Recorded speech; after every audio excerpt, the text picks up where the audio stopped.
Una vez siendo niña, descubrí a la mujer que me enseñó a montar en bicicleta tiñéndose las canas. Se había puesto, porque la resistencia mancha, una camisa azul de su marido muerto.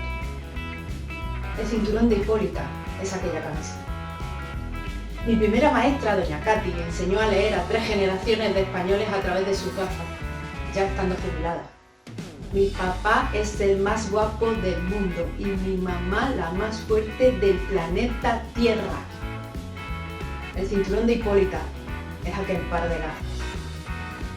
El día de su boda con el poeta Manuel Alto Laguirre, la poeta Concha Méndez caminó flotando con su traje de menta hacia el altar de los Jerónimos. Su ramo de novia era un manojo fresco de perejil. El cinturón de Hipólita es aquel ramo verde. Y el modo en que mi madre a los 50 le cambiaba las pilas a su audífono para asistir a las clases en la universidad. Las manos son las mismas que con 14 años dejaran los compases y dictados para ponerse a amasar pan. El cinturón de Hipólita nunca lo robó Hércules. Hércules robó el oro, pero no la riqueza. ¿Cómo expoliar aquello que se mama, capital invisible, indivisible, cual río sangre abajo? Robó Heracles el oro, nos dejó la nobleza. Elena Lázaro es coordinadora técnica de la Unidad de Cultura Científica y de la Innovación de la Universidad de Córdoba e investigadora en formación en el Departamento de Historia Moderna, Contemporánea y de América de la Universidad de Córdoba. En Muchos monos, una doña y un transatlántico nos cuenta cuál fue la gota que colmó el vaso de las autoridades sanitarias en 1918 y determinó el cierre de fronteras para evitar la expansión de la conocida como gripe española. Muchísimas gracias, Natalia. Buenas noches. Gracias a todas las personas que habéis decidido esta noche acompañarnos al otro lado de las pantallas. Miren, este que ven en la imagen es el transatlántico Infanta Isabel. Fue construido un par de años antes de que se iniciara la Gran Guerra, en la que se conoce como la etapa dorada de los vapores. Fue construido en un astillero en Glasgow, ese que ven también en la imagen, por encargo de una empresa gaditana, la Sociedad Naviera Pinillos, Izquierdo y Compañía. Tenía 143 metros de eslora, 3 cubiertas, 2 entrepuentes y capacidad para 120 pasajeros de primera, 240 de segunda y hasta 1000 pasajeros de tercera. Fue construido con todas las comodidades posibles en aquella época. Había incluso 4 camarotes de lujo con baño propio, salones, biblioteca, comedores, cubiertas de paseo. Era un verdadero palacio flotante. Sí, exactamente como ese en el que están pensando, pero sin Leonardo DiCaprio. De hecho, el Infanta Isabel hizo su viaje inaugural solo 5 meses después del hundimiento del Titanic. Y a diferencia de él, no se hundió en su viaje inaugural, pero tuvo una historia oscura y también bastantes personas fallecidas entre su pasaje. Todo ocurrió en septiembre, empezó en septiembre de 1918. El Infanta Isabel hacía la ruta Barcelona-La Habana, lo que significaba en aquella época ir haciendo escala en diferentes puertos y recogiendo emigrantes decididos a ir a hacer las Américas. Bien, pues este transatlántico hizo escala procedente de Barcelona en Coruña el 28 de septiembre de 1918. Venían 300 pasajeros a bordo y en Coruña, tierra de migrantes, Galicia, cargó a otras 850 personas. Se dirigía hacia Las Palmas a hacer la última escala antes de la travesía transoceánica directa a la isla de Cuba. Entre la carga que subió en Coruña había una curiosa carga que eran varias decenas de simios. Pertenecían a una de las pasajeras que había pagado las 2.000 pesetas que costaban los camarotes de lujo, y las crónicas de aquella época hablan de una excentricidad propia de millonarias. Eran propiedad aquellos simios de Rosalía Abreu, efectivamente una millonaria criolla cubana perteneciente a una de las familias que habían financiado la guerra contra España. También subió otro conocido artista, un violinista catalán, Tomás Gorgas en aquel viaje a Coruña. Bien, desde allí partieron el 28 de septiembre de 1918. Atracaron en Las Palmas solo 4 días después. Lo que se encontraron las autoridades portuarias al llegar este barco al puerto de Las Palmas fue una imagen desoladora. Más de medio millar de personas presentaban síntomas claros de haber contraído la gripe mal llamada española, la gripe que empezaba a asolar Europa. Venían 10 personas ya muertas. El médico responsable de la inspección de pasajeros en Coruña declaró a la prensa que todas las personas habían subido sanas al barco.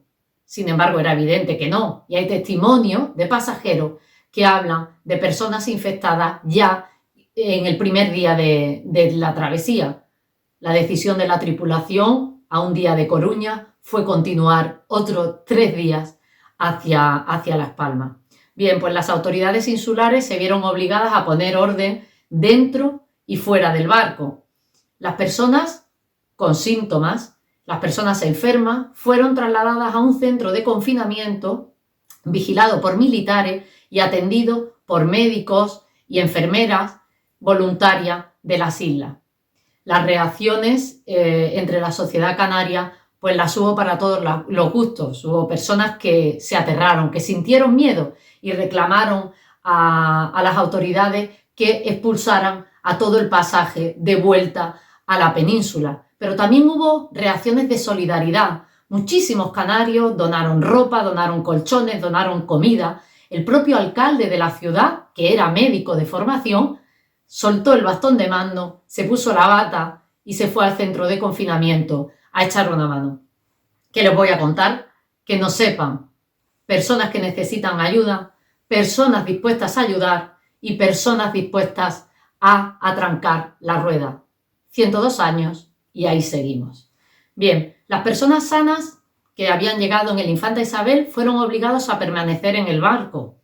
Eso, el primer día, provocó un amago de motín que fue aplacado por la Marina. Después de estar confinados en el barco durante un día, fueron devueltos a la península. Iba toda la tripulación, los pasajeros de primera, y el 11 de octubre de 1918 el barco estaba de vuelta en Galicia, esta vez en el puerto de Vigo. De aquellos pasajeros ilustres que les hablaba, bien, pues el violinista dejó un legado de 40.000 pesetas en efectivo y 2 violines de gran valor. Los dejó en Las Palmas porque allí falleció en el centro de confinamiento. La otra persona, Rosalía Abreu, volvió a Vigo, pudo hacer su cuarentena y cuando pudo regresó a Cuba. Este caso que les acabo de resumir tan brevemente, el de la Infanta Isabel, supuso el inicio de la curva, el arranque de la curva de la segunda oleada de la pandemia de gripe de 1918. Y hablo de la segunda oleada, la que llegó en el otoño-invierno de 1918-1919. Fue devastadora. Fue cuando el mundo se convirtió en un verdadero infierno. Después de los casos que había habido en la primavera y de un pequeño descanso que dio el verano, el otoño-invierno, insisto, fue el infierno. Las cifras hablan de alrededor de 50 millones de personas infectadas, 50 millones de personas fallecidas en el mundo. Es un dato que está en constante revisión por parte de las personas que hacen historia. Espero que les haya resultado interesante esta perspectiva que les he dado de una pandemia ocurrida hace algo más de 100 años, porque se trataba de eso, de aportar diferentes visiones sobre la pandemia. Así que, en principio, datos folk. Pero, ¿en serio? ¿Chimpancés? ¿En Europa? ¿Viajando para Cuba? ¿Solo era una excentricidad? No sé, hay algo que a mí no me cuadra. A veces las pandemias y los estados de alarma nos impiden ver lo que está ocurriendo. Decenas de monos en un transatlántico de lujo, en plena guerra europea, solo por puro esnovismo. Pues no, miren. Rosalía Abreu fue una de esas señoras del 19, de las que a veces hablo. Efectivamente era millonaria, pero muy a pesar de las caricaturas que de ella se presentaban en la prensa de la época, y de las que todavía se siguen presentando en algunas crónicas que se hacen de este viaje, Rosalía Abreu no era una excéntrica. Rosalía Abreu era una mujer de ciencia. Efectivamente, claro que compraba simios por decenas. Los importaba de África y de Asia y los llevaba a su palacio en Cuba. Concretamente a la finca de las Delicias, que los habaneros conocen popularmente como la Quinta de los Monos. Esta finca, este palacio, llegó a albergar la mayor colección de simios de la época. Había chimpancés, orangutanes, gorilas, titis, mandriles, macacos, capuchinos y monos araña. Ella quería estudiar el comportamiento de los simios, saber qué era lo que los acercaba a nosotros y qué era lo que les alejaba. Desde fuera efectivamente podía parecer una excentricidad. Monos vestidos como humanos, atendiendo la mesa, recibiendo a las visitas. Si nos quedáramos en la superficie de las cosas, efectivamente estaríamos solo en la anécdota. Pero no fue así. Insisto, Rosalía Abreu fue una señora del 19, una mujer de ciencia. Sus trabajos, sus anotaciones etológicas sirvieron de base a los estudios de otros biólogos muy reconocidos y muy populares como Julian Huxley, el hermano de Huxley, el autor de la distopía Un mundo feliz, un libro que yo no sé si debería de recomendar su lectura en este momento, a lo mejor cuando pase todo esto lo pueden ustedes leer. Su trabajo sirvió también de base a Robert Yerkes, que es uno de los primatólogos estadounidenses más reconocidos. Miren, este libro, Almost Human, fue el que consagró a este primatólogo en el panorama internacional, y todos los registros de campo, toda la documentación experimental de ese libro fue tomada en la finca de las Delicias. Ese libro está dedicado a Rosalía Abreu, porque ella fue la primera naturalista que logró el apareamiento de una pareja de chimpancés y la cría de un chimpancé nacido en cautividad. Los padres eran Jimmy y Cucusa y la criatura se llamó Amuná. Era 1915. Ahí tienen a Cucusa y a el pequeño Amuná. Miren, Rosalía Abreu murió 12 años después de haber atravesado el Atlántico con la carga de simios. Tenía 68 años y dejó más de 200 herederos a una institución científica. El transatlántico en el que viajó fue vendido por la empresa naviera Pinillos, que acabó en la más absoluta ruina después de aquella pandemia. El barco todavía sobrevivió unos 12 años a Rosalía y a sus simios.